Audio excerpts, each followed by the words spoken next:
this video I'm going to turn these two exhibits into 4 small aquariums and then build an axolotl conservation facility around it. So finally we'll have some salamanders on Salamanders TV. The park we're building this in is my desert zoo project placed in North America called the DRYLANDS, which I haven't really worked on since January. This zoo mostly features species from desert and semi-desert areas, but with some exceptions when I feel like it makes sense, which is a bit of the case with the axolotls. I imagine this zoo is placed close to the Mexican border, so it feels like a somewhat local species, even though Mexico City, where the last wild axolotls are found, is still a bit of a drive away.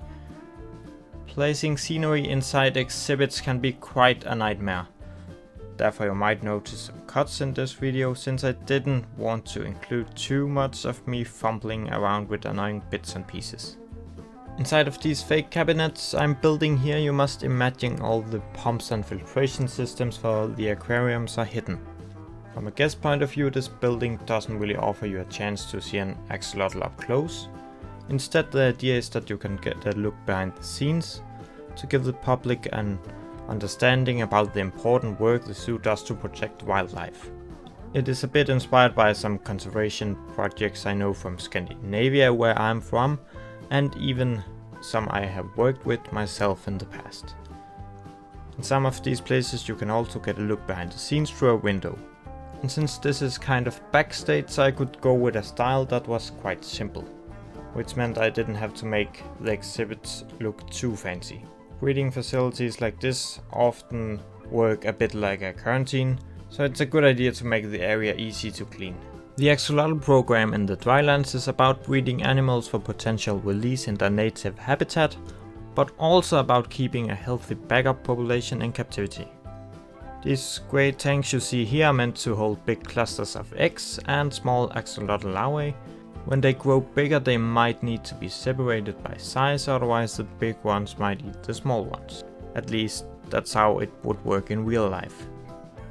In case you would like to use one of these water tanks for something else, I've uploaded one to the workshop so you can use it however you like.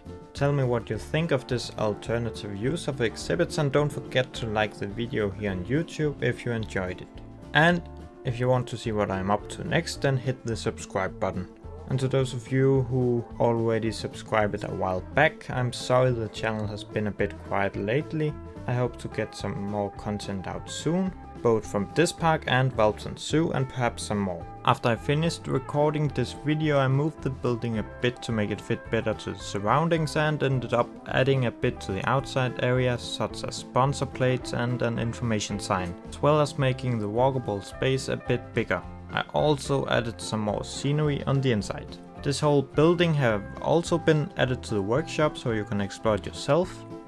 I'll put links in the description, but keep in mind that this might not function very well outside of sandbox mode. Enjoy the last minutes of the speed build and stick around to the end to see how the building turned out.